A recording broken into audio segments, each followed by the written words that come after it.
it's responding to changes in the market, right? Like this happens in any industry where the customers don't want what you offer anymore. So what do you do as a company?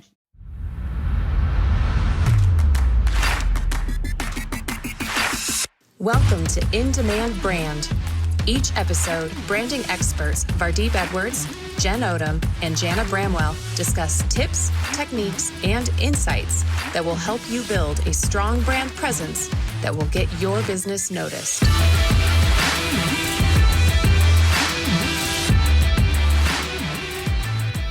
Hey everyone, welcome back to another episode of In Demand Brand. Once again, I am Jana Bramwell. I run J Blue Media. I do branding for tech startups. I'm Jen Odom. I'm in Atlanta, Georgia, and I connect people who care to causes that matter using brand strategy and design. Yep, hi, I'm Vardeep and I run the Branding Fox. I'm based in the UK, in Rochester, Kent, and I help small to medium businesses use branding to help elevate their presence and inspire change with the work that they do. Awesome. Today we are going to be talking about rebrands and rebrands we like, and basically why a company should rebrand and when are appropriate times to kind of take on that task. So let's talk about the rebrands that we like and who have done a good job. And I'll launch us off. We're each gonna choose one, and I chose Dunkin' Donuts. They rebranded a couple years ago. They originally got started in 1948, and let me just tell you why I like Dunkin' Donuts. So it was started in 1948 by this guy in Massachusetts, where all he wanted to sell was this wonderful cup of coffee and a donut at an affordable price. Dunkin' Donuts. I mean, it's a beautiful story. However, he didn't name it Dunkin' Donuts when he got started. So that didn't come for a couple years later. But in 2007, they changed their slogan to "The World Runs on Dunkin'." And in 2013, they launched the Dunkachino, and they started leading with beverages. So they started to notice a trend in their sales. Their sales were down. Customers wanted healthier food options, and the sugary pastries they were not one of them. So the company decided to change their strategy, or they were going to be out of business if they didn't do something. And so as of 2018, the rebrand was announced. 60% of Dunkin's revenue came from beverages, a trend that steadily increased since the launch of their Dunkachino in 2013. So let me just tell you something about Dunkin' Donuts. I grew up in the South. I'm actually a Krispy Kreme girl. If I were to get a donut, I would go to Krispy Kreme or one of my local options called Sarah Donuts. Whoop, whoop. But Dunkin' is not one of the places I would go to get a donut.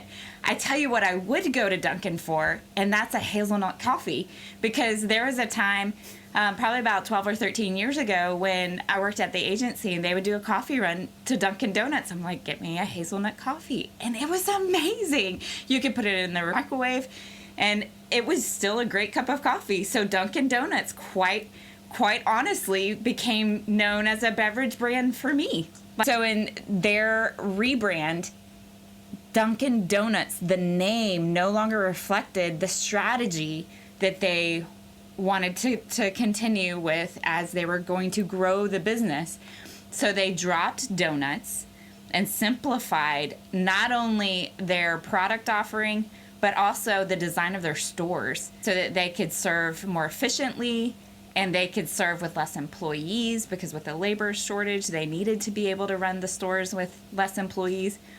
So the key was simplification. So they simplified the name, they simplified the brand, and so that they could be more of a beverage-led company, expanding to nitro brews, cold brews, which I'm kind of excited about that, actually. So they're still launching these things. So they had to redesign the interior in order to accommodate for these like on tap type products. So anyway, has it worked? So this was my question. They launched this in January of 2019. We've had enough years at this point, we could see, like, has it actually worked?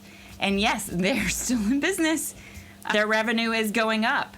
Without getting into the nitty-gritty details, the short answer is yes. So why is it important for a company to rebrand? Has your internal operations changed? Do you need to realign the company with your strategy? And does that mark an internal change? So for Dunkin', this was a really good strategy for them. So yeah, Dunkin'. I love Dunkin', and when I was flying, I remember we would lay over in LaGuardia, and that was a stop. And it was in a time where we didn't have a Dunkin' in Colorado, so we were there. Somebody would get off the plane and go grab everybody, and I think I did have the hazelnut coffee too. I think that they have a good and very specific product. It's interesting to see them focus more on that beverage market.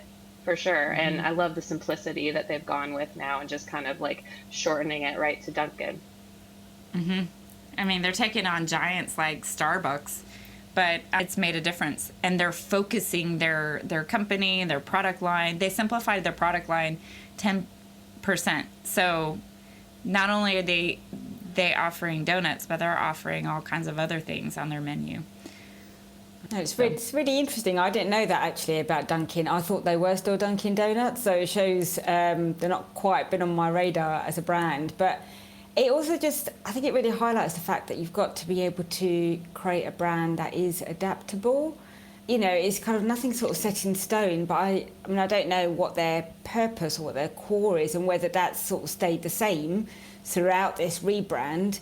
But it's interesting how they've really sort of listened to their target audience and I suppose got more specific as well on what their needs are to be able to understand that this is the direction they need to go in to carry on growing and developing what they've already got. So it's it's interesting. It's an interesting journey, especially when you talked about, you know, sugary pastries and people wanted healthier options, you know, and how they get around that, because I think McDonald's been doing that as well in the last few years, and how to kind of lose that junk food tag to a fast food restaurant. So yeah, it's definitely, it's interesting how they go about that.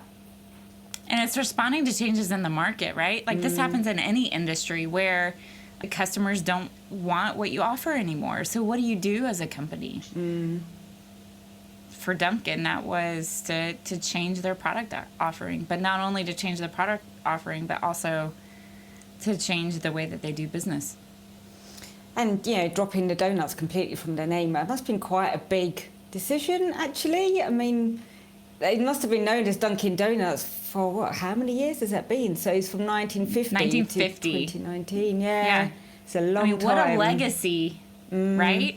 It's a huge change, but I also think it shows how much brand equity they have, that like they've been around for that long, and that name in general has become so well known that they can drop the donuts and people are like, oh yeah, I know Dunkin', I know what that is. So sometimes I think when you have a well-established brand, you can really play on some of that recognition and be able to kind of evolve in a way that becomes a little more like simplistic. Yeah, MasterCard did that, didn't they, recently? I think within the last couple of years. They dropped their name. So literally, it's just their logo. And now when you see that, you know, you sort of normally have the stickers in the shop windows, you know, of the payments that this store recognises. It'll have Visa and Electron and have the MasterCard. MasterCard is just the two overlapping circles. And it's really strong, actually. But it shows, it's a really simple logo, but it's become so iconic that you know it without even them having to put their name on it. What was really interesting with their research, after they launched, only about 30% noticed the new logo. Oh, right. And a different 30% noticed the name change before they noticed the logo change. What does that say about us as a generation? And the memorability of logos as well. You don't always see all the details, I suppose. It kind of doesn't surprise me in a way, because the look is fairly similar. They just kind of got rid of all the fluff, I guess, you know, but essentially you're right. Like, where's our attention? But oh yeah, it still looks the same, you know? The goal and simplification and focus. Jana, who did you pick? So I picked Kia, and I want to, I dressed for the occasion. This is my Kia outfit. This is luxury yet budget conscious. Oh. So, and this is their direction. So I'm kind of jumping to the end before we get there. But let's talk a little bit about the company. So Kia was founded in 1944. They're a South Korean car company. They did a lot of work for other larger manufacturers, and I believe they were purchased eventually by Hyundai, but they maintain their own brand. They entered into the US market when they gained most of their traction. I think the logo that everybody is familiar with, or the brand attached to, or the logo attached to the brand, is the red oval with the Kia name, simple Kia name in the middle. It's very legible. It's really simple, kind of almost a familiar car badge, like echoing like Ford, where you've got the oval. And I think they gained some recognition. They became a budget car for a lot of in the US market, but I believe they built brand equity because their products were really reliable. And then they had a moment where I think they were going for the youthful fun market. So this was like pre the new rebrand, but you can't forget about the dancing hamsters. I mean, come on now. Like, that was such a fun campaign. But I think at that time they were starting to really think a little bit more about their brand, how they wanted to appear, what markets they wanted to be in. And at that time, it looks like more youthful, fun, still really budget conscious. And even you look at the styling of the cars, I mean, they're kind of like quirky, right? Well, I personally started to notice the brand being this luxury / budget conscious person. My dream car was always the Lexus IS, but I had noticed that Kia had a really beautiful Optima. And I was like, oh, I could get all the bells and whistles for a lot less, and it's just such a beautiful car. And I really noticed at that time they were starting to maybe just lean that styling into a product that was a little more mature, a little sleeker. So in 2021, they took on the task of doing a full-on rebrand, and they, in my opinion, knocked it out of the park. They debuted a new logo at a record-breaking fireworks show where they had drones and billions of fireworks. Now, part of their direction was going into the eco-conscious realm. So I don't know if that brand launch quite aligns with that, but it did make a mark. And their new logo, going in this luxury direction, if we want to talk like specific aesthetic details, they really were hitting on classic black and white. This is a lot of luxury brands want to hit with this just simplistic. Their logo now, rather being the oval with the very legible words in it, is very like sleek and angular. They wanted it to exude symmetry, rhythm, and rising. So looking to like elevate themselves, get into this new market. Part of the reason that they were going in this direction, or one of the reasons they went to rebrand, is they're looking to really become an innovator when it comes to the electrical car market. And I think that this is something that's huge. And I will almost say potentially, Tesla, I think, led the charge. But I really think up until Tesla, if you wanted to drive an eco-friendly car or an eco-conscious car, I'm sorry, it looked dumpy or quirky. I'm like, I would love to be an eco-conscious driver. And yeah, I'll drive a Prius, but like, I don't know, every single electric car on the market up until Tesla looked silly. Yeah. And I think it's so great that Kia is hopping on this. Not only are they redoing their brand in this luxury way, that includes their car models and how they're styling them. And they want to offer that eco-conscious offering with styling, which is where the market should go. And part of their intention in doing this is carving out and differentiating and getting that larger market share. So I think it's a little early to say whether or not this is really hitting the mark. And I believe that they're still waiting to release some of these new car models. But I do believe that they're going to continue to increase their brand equity and get a corner in this market for sure. And I'm on board. I love it. I'm so proud of them. Good job. Yeah, I agree. I think they did really well too, because I was driving somewhere. I'm like, what is that? What logo? I don't even, because you're so used to the way the little oval in the back of every car, and it wasn't in an oval. It was this angular, like it wasn't contained in any shape. But then once I figured it out, I'm like, oh, that's nice. That's very well done. Because you're right. It'd lose that luxury, and that the ambiguity just makes it that much stronger of a brand.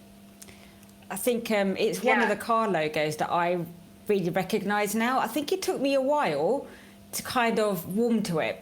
It's not that I wasn't sure about it initially, but I think that sometimes is the case with a new logo or a rebrand. It sort of takes you a little while to get the recognition and kind of go, oh, I'm not sure if I like it or not yet. But the more I've seen it, the more I'm recognising that's a really good logo. What I also love is that it's really simplistic and modern and future forward looking, but it's not gone down the basic route that a lot of these rebrands have with the big brands that have been happening over the recent years, of really just stripping it back. I like the fact that it's still got the personality in there as well, but it's still quite minimal. It's not over the top. It's still going to work, in lots of applications. And it's really highly recognisable, I think. It's on the back of a car. Mm-hmm. I think their original logo was too generic. It looked like everybody else. Yeah, and especially in the oval 100%. Shape, it reminds me of Ford, and a lot of car logos sort of started off like that. Yeah, and I think this is like a case that's almost opposite of the Dunkin' scenario, where with Dunkin', the rebrand, they kind of like held on to that logo identity and like kept it going through. And with Kia, I've heard that comment a lot, is that I didn't even know what that logo was. So they're taking a fairly established brand and they're kind of being like, hey, we're like, this is us, like we're completely having a new face, and it's going to take the audiences a minute to be like, oh, that's a Kia. But I think it was definitely something that will work in their advantage, and it was something they'll need to do, or they needed to do. Yeah, yeah, definitely. Yeah, it looks like it will now. I mean, I don't know, when did they start, did you say, Jana? Because they've had, 6 logos. 2 of them are very similar. Yeah, no, I mean, they've had so many logos. They started in the mid-century, or like 1940s. And if you look back through their logos, there's some really interesting ones. There's actually one that's really simplistic too. But yeah, I mean, for the most part, I think that red oval was the most recognizable. And one thing to note too is, in their culture, red is a really prominent and important color. And I think, considering the rebrand, going into a more international direction, wanting to think about like, okay, if we like represent luxury globally, how do we do that? Like, we need to look at our color palette a little bit. And to go with that, black is so executive and professional and C-suite, and something that would a chief of whatever may be willing to drive. I don't know.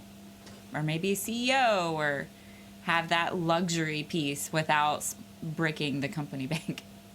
Yeah, it's interesting, isn't it? You could almost see them having company cars, for example. And that being a viable option, especially if they're going down the electric route and the eco-conscious side of things as well. Might be more affordable than Tesla, who knows? Yeah. I'm willing to bet. Totally. Vardeep, who did you choose? So I chose MailChimp. They started off as an email provider. Are you guys familiar with MailChimp? They're in Atlanta. There you go. I knew that. It's a good choice. I loved their rebrand. I love it. I absolutely love it. I love bold and bright colours, anyway. So I've always been drawn to their branding. So I thought they were an interesting case to highlight, because a little bit like Dunkin' Donuts, they've kind of adapted and changed, and the brand was quite fluid in the beginning, and they've kind of adapted to the market and the people who tend to be their main customers. So just to give you a bit of background, MailChimp was founded by a couple of entrepreneurs, but it was their side project. It was a side hustle. It wasn't what they did on a day-to-day. The day-to-day job was a brand design agency, which I think was doing really well for them. But they decided to launch and focus on the side hustle because they absolutely loved working with small business owners and they wanted to help them and be able to help them in a way that big brands and big businesses could do. So rather than an email platform, and then we've got to put this into context a little bit, and I forget now when they started, but when they did launch, email marketing wasn't such a thing for small businesses. It was more for the bigger businesses. That's what you were used to. That was when you only had 10 emails in your inbox a day rather than hundreds. So it was the time before. So they wanted to really help these smaller businesses behave like the big businesses and make something that's accessible, affordable, usable. So, and I think that's kind of been quite a bit at the core of their brand, is this sort of innovative, creative element to what they're about. And the other reason they enjoyed working with smaller businesses is because it allowed them to be more nimble. So I think because they are a creative brand themselves, they were able to execute that as part of the way they ran their business. But they started off as an email platform. So, they kind of went through a few different variations in taglines in terms of what they called themselves. They had easy email newsletters, MailChimp uses HTML, and they started to notice a change in what their customers needed from them. And this shows again, what we spoke about earlier about really listening to your customers and adapting with the market, because I think when you define your target audience and when you define your brand, it has got to be an adaptable, flexible approach to what you create. I think the core of what you're about doesn't really change a huge amount, but I think other bits will tweak and adapt as you go. And they realise that even though these are the same people that we're targeting, their needs are changing and are changing. We need to adapt to stay relevant to that particular audience. These are the people we want to work with. Therefore, what do we need to do as a brand to make sure we're still their number one choice?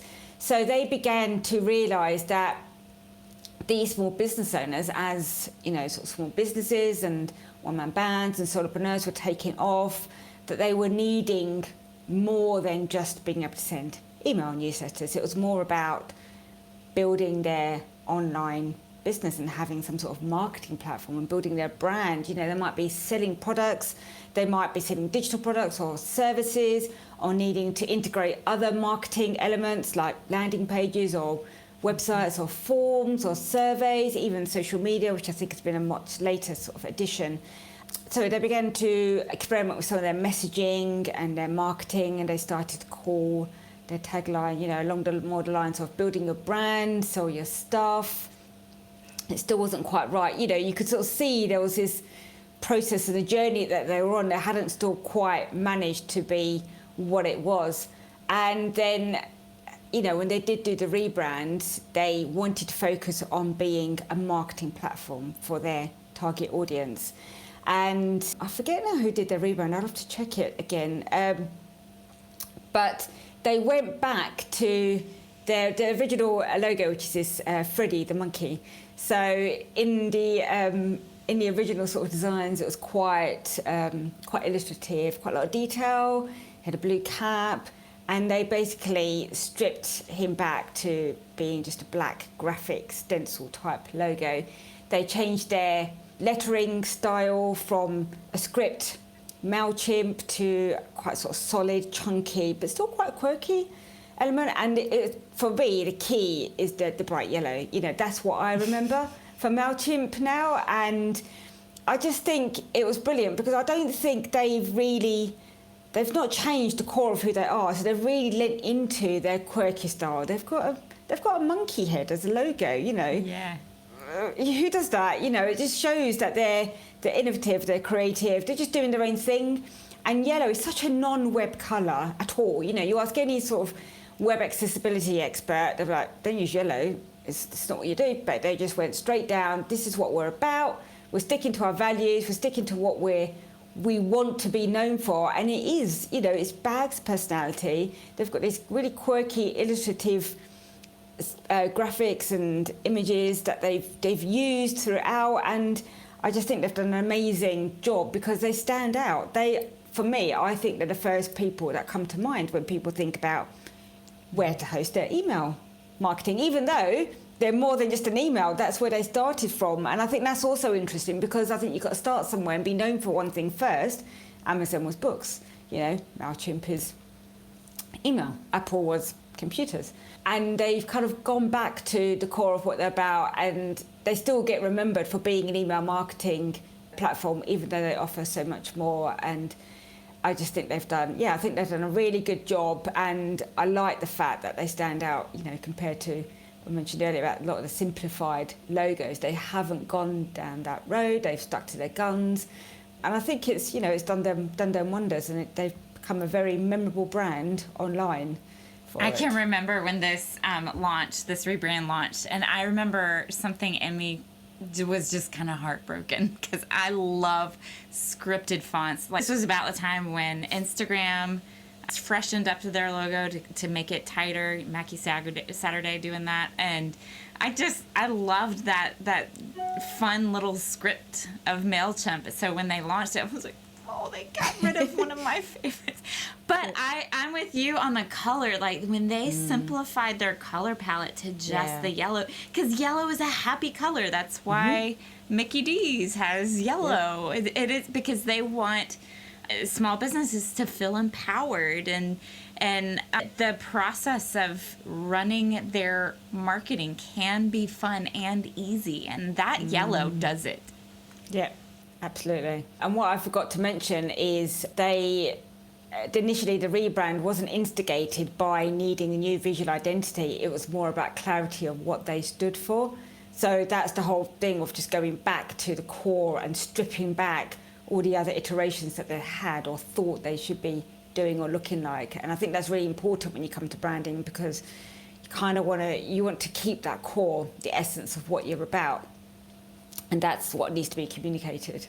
Yeah, and I think we all realize branding is this evolving thing, period, because as time changes, what customers need change, what they want, how they view you. There's no such thing as a stagnant brand. I mean, I think everybody needs to be on their toes, and it's so cool that they kind of took a look back at their market and went back to kind of their core and reevaluated and made sure, like, okay, this is how we want to appear, and this is what we've now offered this much. We started here, but now we're here, and I don't think that old script logo was bad at all. I agree, it's very nice, but you look at the new one and the font that they chose, it has that playfulness to it. It's really cool, and the coloring and the illustrations, it does make you feel comfortable and welcome, and like, oh, okay, I have like help doing this email marketing thing, which is one of the many other things I, as a small business owner, have to take on. I have somebody that's going to help me on this journey. One of the things that I also love about MailChimp is they started integrating into their user interface like little pieces of joy, so that you feel accomplished when you send your first email. So they give you this little animated high five. Yes. And I love that about them. Brilliant. It's brilliant. It's a great little brand interaction, isn't it? It's just a little detail sometimes that really sort of connects you with them. I haven't used it, but Asana does that too. Like, they give you little fireworks. There's like a little unicorn that goes across the screen. I'm like, yay! Yeah. I think that MailChimp did it first, though. And it's a monkey hand, right? Yes. I know exactly what you're talking about. I remember it. I think that happened right around the time that they rebranded too. Yeah.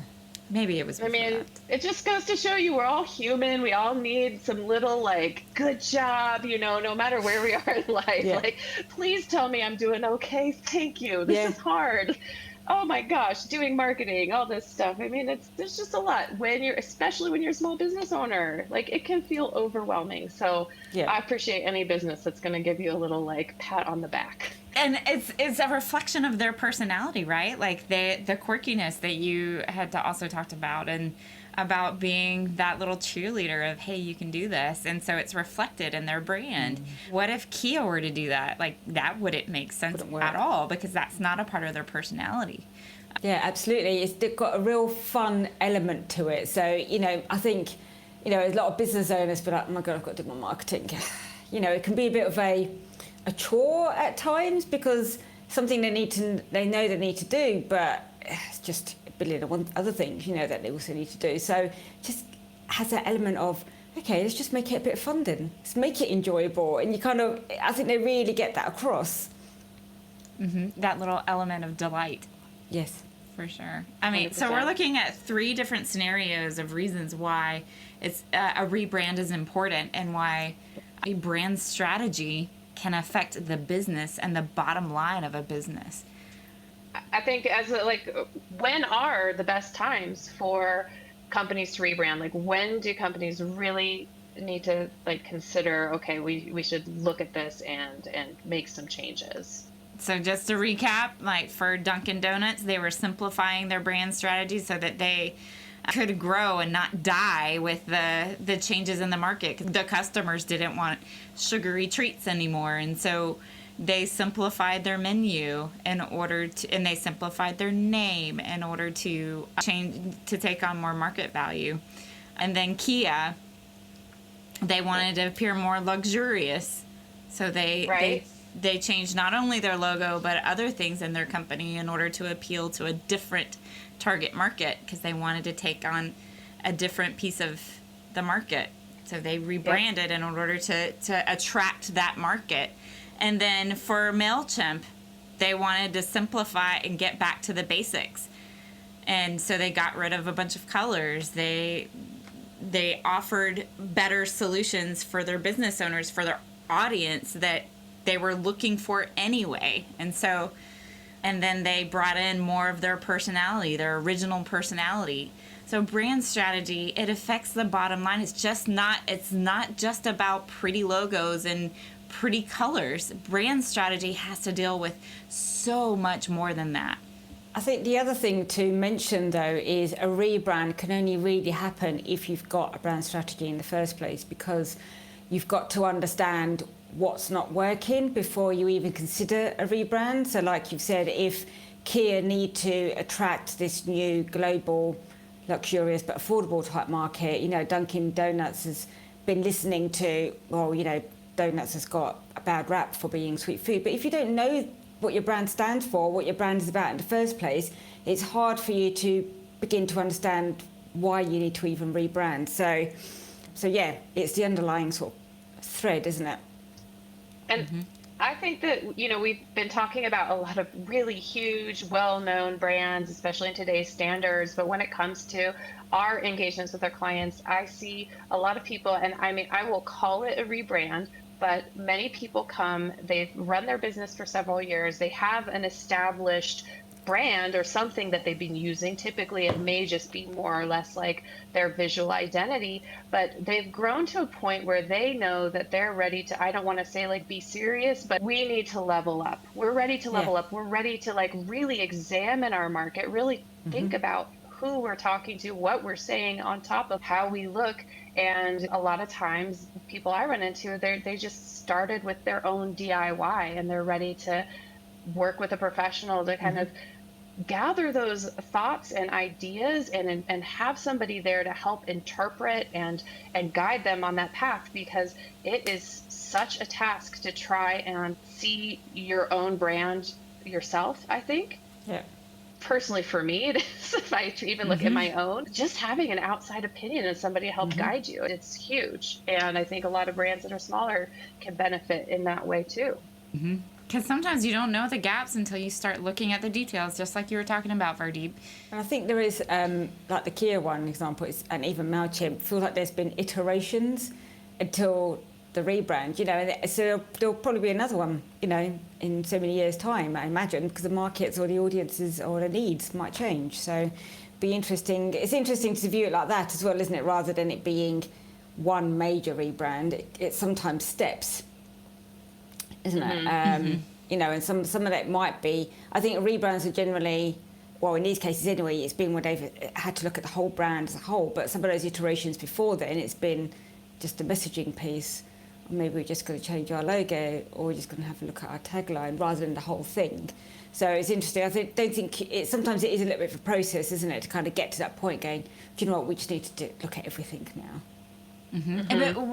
But why would you even want to look at it? Like, I think for a lot of businesses, they get stuck, and we can include ourselves in this. You get stuck and you just don't, you want to go to the next level, whatever the next level is. Maybe it's as a nonprofit, you want to increase the amount of donors that you have, and you want to go from that 3 million mark to the 10 million mark. But you've done everything that you know to do, so what are you missing? And so sometimes it is helpful to bring in an outside perspective and be like, okay, well, let's look at everything. Let's look at what you're doing. Let's see what the market is asking for, and do the research and see where the gaps are.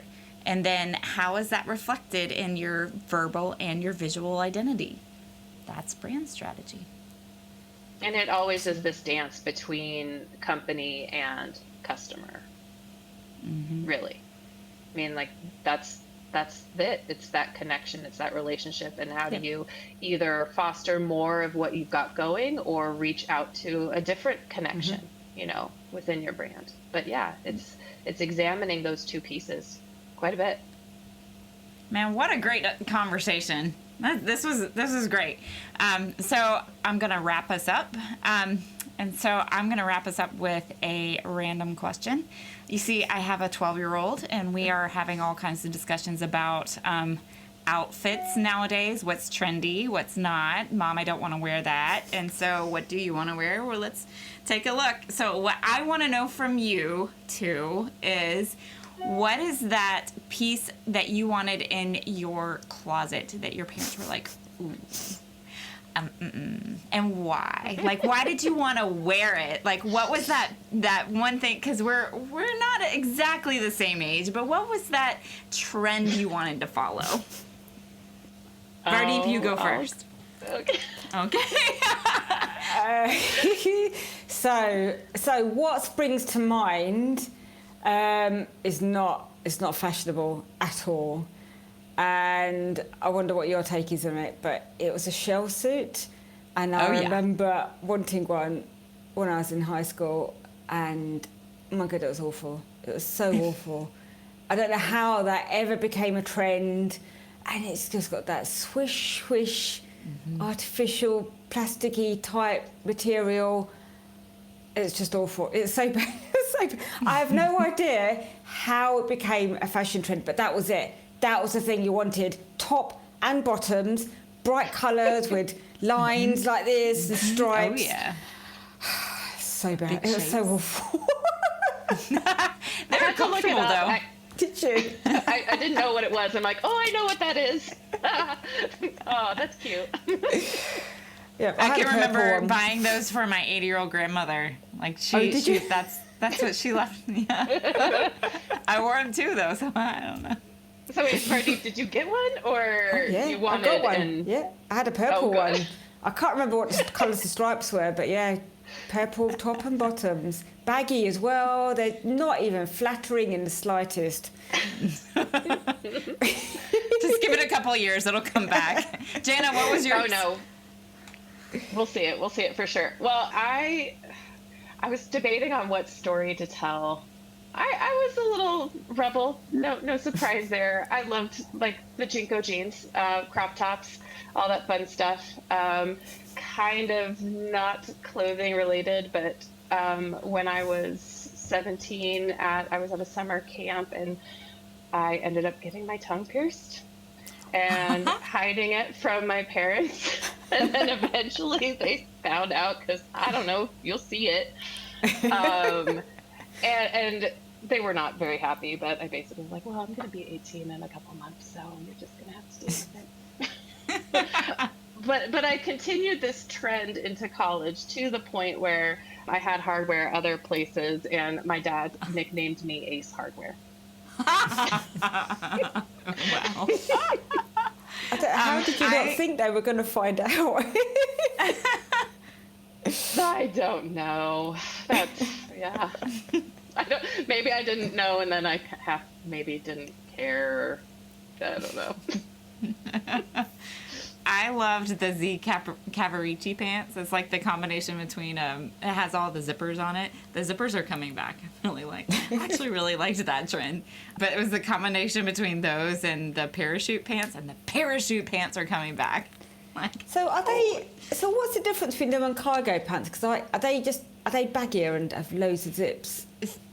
If you look back at MC Hammer, they were also called MC Hammer pants, and the crotch was super low. Yeah, it's almost like the pants went like this. Yeah, they're coming back, and they're super comfortable. I mean, we went from super tight pants to parachute pants. I feel a little weird now, like going back to baggy. I'm personally not ready to go back to baggy. I don't know. Are you a slow adopter, Jana? As I get older, I'm a slower adopter. I just don't want to replace my closet. I like more of the classy. Can we just buy one thing and it just lasts for decades? No. I know lots of people that like to go and totally replace their closet. I'm not one of those people. I hate shopping. Come on, seriously. Do we have to go shopping again? I mean, with a 12-year-old, oh wow, you have high waters on. They shouldn't look like that. We need to go get you some new clothes. Do your shoes not fit again? Okay. No. The pains of growing children. Pains of growing businesses, right? We need to redress you because it no longer fits. Yeah. Right? Right? Yep. Oh, So rebranding. true. Love it. This is a great conversation. It was a great conversation. Hey, thanks once again to everybody who's tuned in to now our third episode of In Demand Brand. We look forward to seeing you on our next episode, and we'll catch you then. Bye. Bye. Bye. Thanks for tuning in to In Demand Brand. If you like the show, don't forget to like, subscribe, comment, and share. See you next time.